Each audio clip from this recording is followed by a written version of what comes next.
Welcome, Mauro. Thank you, Giovanni. So thank you for giving me the opportunity to speak today.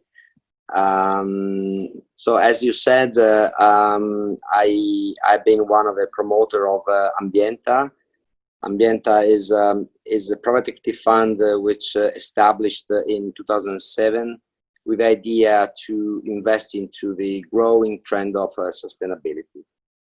Among the key success factor of Ambienta, the first one has been certainly to apply the sustainability across all the sectors. It's like a theme. So we don't look at sustainability as one single sector, but we look at sustainability as being a theme which applies across all sectors, which progressively are becoming more sustainable and are, let's say, increasingly becoming more environmental friendly. Actually, you asked about the Ambienta and let's say how Ambienta acted during the pandemic. Actually, we were caught by surprise as everybody else. In particularly, Italy was the first country who experienced the lockdown. And apparently we are also one of the few countries which are exiting before the others from the lockdown. But we were able to carry 2 deals which were closed between April and May 2020, which had been started before the let's say the lockdown. So in the last months of 2019. The first one is an add-on on one of our most promising projects in the food ingredients sector. The portfolio company is called Nectarom, is a producer of natural food ingredients for food and beverage, and is a company which was acquired in 2018 and developed quite well over the last year and a half by completing 3 acquisitions, one being in Italy, one in France, and the last one in the UK in April 2020. So we acquired a company called Create Flavours, which is located in the southwest of England, and is a specialist in producing natural ingredients, mostly for the food industry.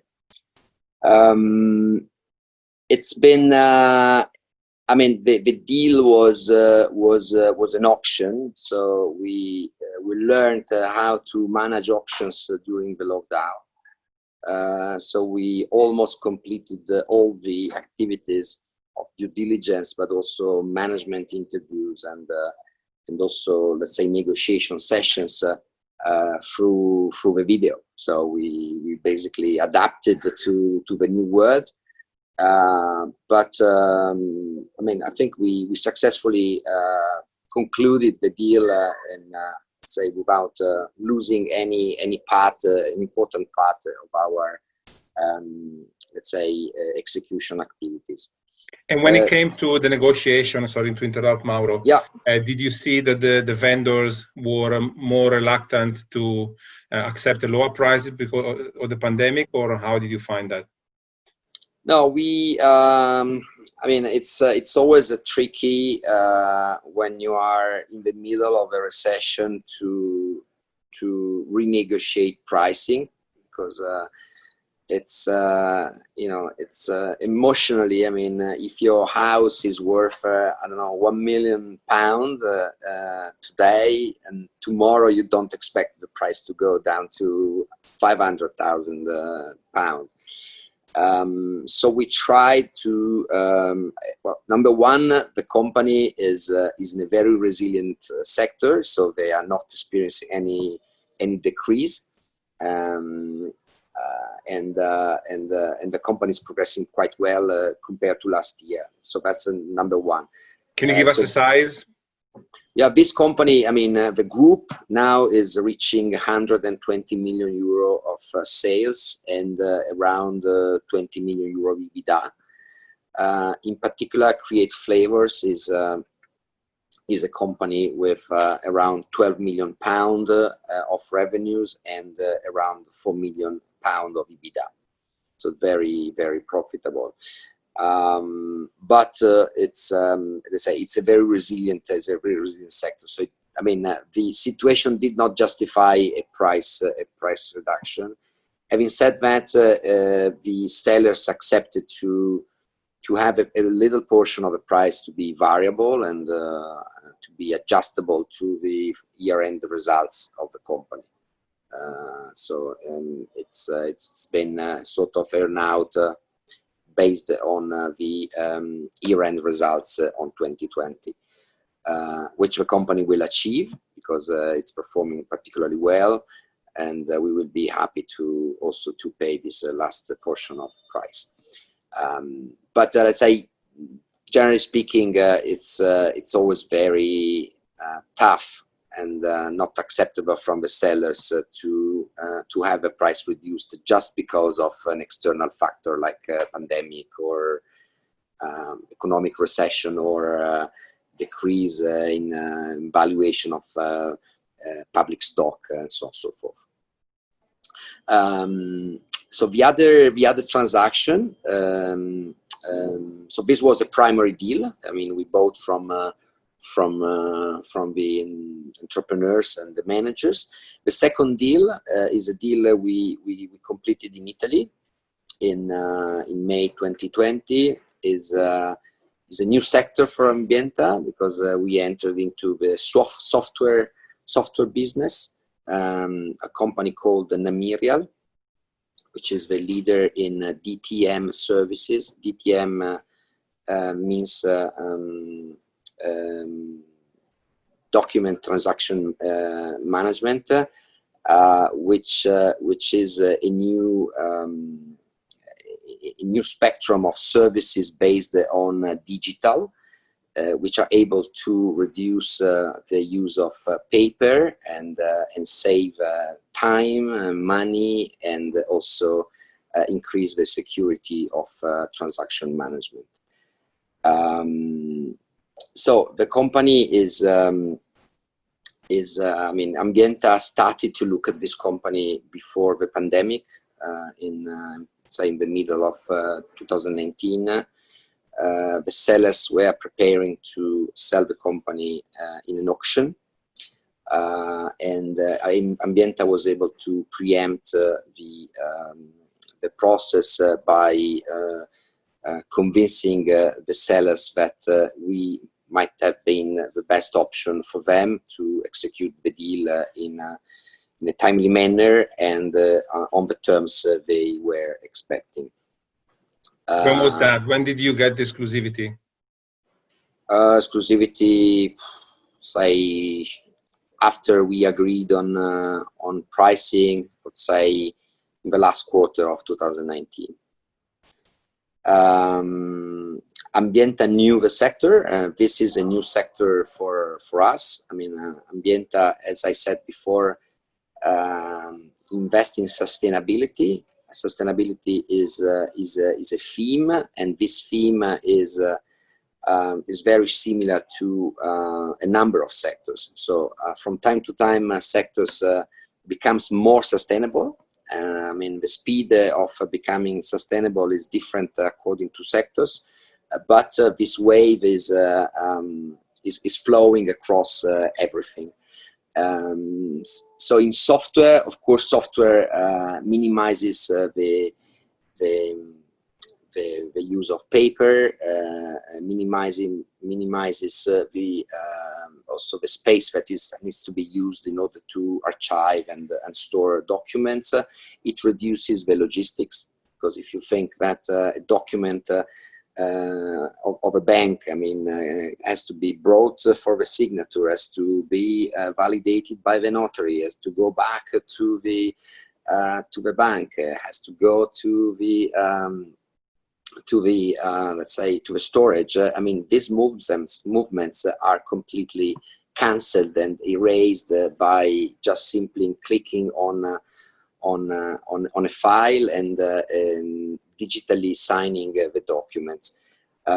So this goes into the direction of a more, let's say, sustainable way of managing the transactions, okay? Because simply the company sells applications and is certified for certain applications which allow for the e-signature, for example, to sign digitally, to have a certified email instead of, let's say, an envelope sent by the post. I mean, you can have a simply certified email, which reduces a number of activities in the middle, and the number of other, let's say, software and applications which enable to certify documents and have these documents legally enforced and to be used for a number of transactions. In addition, the company also develops and sells so-called professional services software, which are used for specific categories of work, like the construction industry, lawyers, tax advisors. I mean, these are applications which enable for certain declarations and filings or calculation of specific duties and taxes. And what will be the drivers of growth for the company apart from organic growth?